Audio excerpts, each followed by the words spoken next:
வந்து ஒரு அராஜகம். ஒன்றிய அரசு மாநில அரசு மேலே நிகழ்த்துகின்ற ஒரு ஒரு பெரிய கொடுமை இது. நம்ம கட்டியிருக்கக்கூடிய வரி பணத்துலேருந்து தான் நம்ம கேட்குறோம்.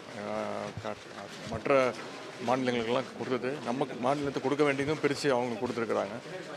எப்பொழுதுமே வந்து தமிழ்நாட்டில் வந்து மும்மொழி கொள்கையை ஏற்க முடியாது, இருமொழி கொள்கை தான். அது நம்ம முதலமைச்சர் அவர்களும் தெளிவாக சொல்லிட்டாங்க. நேற்று பள்ளிக்கல்வித்துறை அமைச்சர் அவர்களும் அந்த துறை அதிகாரிகளும் வந்து என்கிட்ட விளக்கியிருக்காங்க. முதலமைச்சரோட பேசி முடிவு பண்ணி அடுத்த கட்ட நடவடிக்கை எடுக்கப்படும். பார்ப்போம். அது முதலமைச்சர்கிட்ட பேசிட்டு நான்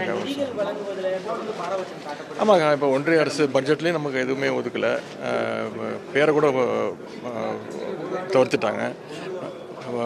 செங்கல் புயலுக்கு வந்து கிட்டத்தட்ட ஒரு 6500 கோடி கேட்டோம்.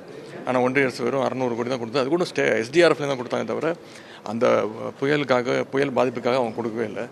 தொடர்ந்து தமிழ்நாடு வந்து அவங்க பிறந்தறிக்கிட்டே இருக்காங்க, மாற்றம் மனப்போடு பார்த்துட்டு இருக்காங்க. இதுக்கெல்லாம் கண்டிப்பாக தமிழ்நாட்டு மக்கள் தொடர்ந்து கவனிச்சிட்டு இருக்காங்க, பார்த்துட்டு இருக்காங்க. அவங்களுக்கு தரவே எந்த நேரத்தில் பதிலடி தரணுமோ கண்டிப்பாக நிச்சயமாக தருவாங்க.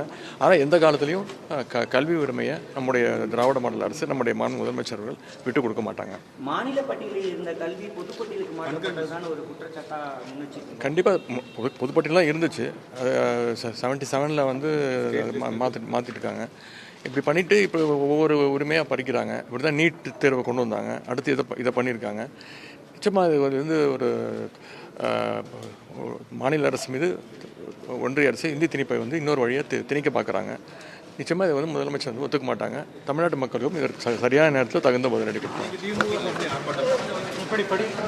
தலைவர் அறிவிப்பாங்க.